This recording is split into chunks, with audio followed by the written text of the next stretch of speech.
Hello विठ्ठला, मी बोलते प्रणिता भालके. ॲग्रिकॉस प्रस्तुत हॅलो पांडुरंगा संवाद विठ्ठलाशी. या तुझ्या पवित्र नगरीची नगराध्यक्ष होण्याचा मान मला तुझ्याच आशीर्वादाने मिळाला आहे. आज म्हणजे आषाढीच्या पार्श्वभूमीवर तुझ्यासोबत म्हणजे नगराध्यक्ष तर मी झालेच, पण ह्या मंदिर समितीमध्ये एक सदस्य होण्याचा मान मला तुझ्या कृपेमुळे मिळाला. ते माझं अहोभाग्य आहे.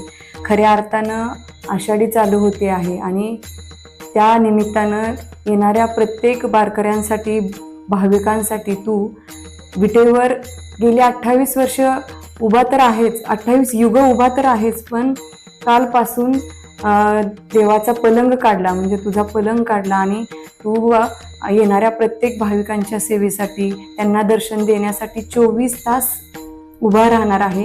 एकही मिनिट, एकही सेकंद तू आराम करणार नाहीस. खऱ्या अर्थानं जे भक्त तुझ्या सेवेसाठी इथे येऊन म्हणजे ऊन, वारा, पाऊस, पाणी याची तमा न करता येतात, त्यांच्यासाठी तू तितकंच कष्ट घेतोय, हे खरंच मनाला भावणारं आहे. आणि ह्या अशा भोळ्या भाबड्या देवाच्या नगरीच्या प्रत्येक माणसाची, प्रत्येक नागरिकाची सेवा करण्याचं अहोभाग्य मला मिळालं, ह्याचं मी खरंच म्हणजे स्वतःला खूप मोठं समजते. पण हे सगळं करत असताना तुझा आशीर्वाद तर नाना असल्यापासून नानांच्या पाठीवर तर होताच, पण नानांच्या जाण्यानंतर देखील माझ्या पाठीवरती भक्कमपणे राहिलेला आहे. आणि तुझ्याच या कृपेमुळे, तुझ्या या आशीर्वादामुळे मी अहोरात्र प्रत्येक संकटाला सामोरं जायचं सामर्थ्य, धाडस आणि बळ केवळ आणि केवळ तुझ्या कृपेमुळे मला येतंय. आणि हे माझी जी ताकद आहे ती तुझ्या आशीर्वादामुळे आहे, तुझ्या कृपेमुळे आहे. अशीच निरंतर ताकद माझ्यामध्ये आणि लोकांची सेवा करण्याची, त्यांची समस्या सोडवण्याचं बळ येण्याची कृपा दृष्टी माझ्यावरती राहू दे, हे माझं तुझ्याकडे मागणं आहे. कारण आता बघत आहे पंढरपूरमध्ये जे काही चाललेलं आहे ते तू उघड्या डोळ्याने बघतोय आणि त्या सगळ्या संकटांना सामोरं जाण्याचं धैर्य माझ्याबरोबर, माझ्या सोबत काम करणाऱ्या प्रत्येक सहकार्याला आणि माझ्या पाठीमागे तुझ्या रूपाने उभा राहिलेल्या माझ्या सर्व जनतेला देखील दे, एवढंच माझं तुझ्याकडे मागणं आहे. मला तुला एवढंच सांगायचं आहे की मी तर मागायचं म्हणलं तर तुला एवढंच मागू शकते की मला माझे नाना परत दे. पण जी गोष्ट घडू शकत नाही ती घडवायचं सुद्धा तू काम केलेलं आहे की नाना रूपी प्रत्येक लोक, म्हणजे नानांच्या सारखा एक एक माणूस तू माझ्या पाठीमागे उभा केला. याच्यापेक्षा मोठं म्हणजे काही असू शकत नाही असं मला वाटतंय.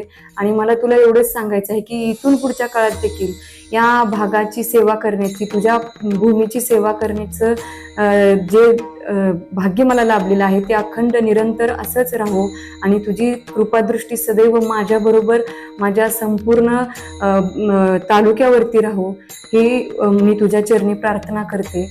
आणि एवढंच मागणं मागते की येणाऱ्या माझ्या तालुक्यातील सगळ्या लोकांबरोबरच इथं तुझ्या दर्शनासाठी येणाऱ्या प्रत्येक वारकऱ्यांवरती देखील तू कृपादृष्टी ठेव. आणि असंच ही वारी सुखाची, आनंदाची आणि अतिशय चांगली जावो. कुठलीही दुर्घटना किंवा वाईट घटना ह्या वारीमध्ये घडू देऊ नको. तुझ्या मायेचं छत्र ह्या येणाऱ्या प्रत्येक वारकऱ्यांवरती, प्रत्येक भाविकांवरती तू धर आणि असंच तुझ्या पायाशी राहण्याचं अहोभाग्य आम्हाला लाभू दे. आणि ही कृपादृष्टी, तुझा आशीर्वाद, तुझा पाठिंबा सदैव आमच्या पाठीशी राहू दे. जमलंच तर माझ्याकडून काही चूक झाली तर नक्कीच तू माझा कान धरून ती चूक दाखवायची देखील जबाबदारी पार पाडशील, अशी मला ठाम विश्वास आहे. ज्याप्रमाणे तू विठेवर उभा आहेस तसाच तुझ्या सोबतीला देखील रखुमाई देखील उभी राहिलेली आहे. तसंच माझ्यासोबत देखील तुझ्या रूपी माझे पती भगीरथजी माझ्यासोबत नेहमी उभे राहतात. त्यांना देखील लढण्याचं बळ आणि सामर्थ्य तू दे, ही मी तुझ्या चरणी प्रार्थना करते आणि थांबते. वाटलंच तर आपण नंतर बोलू.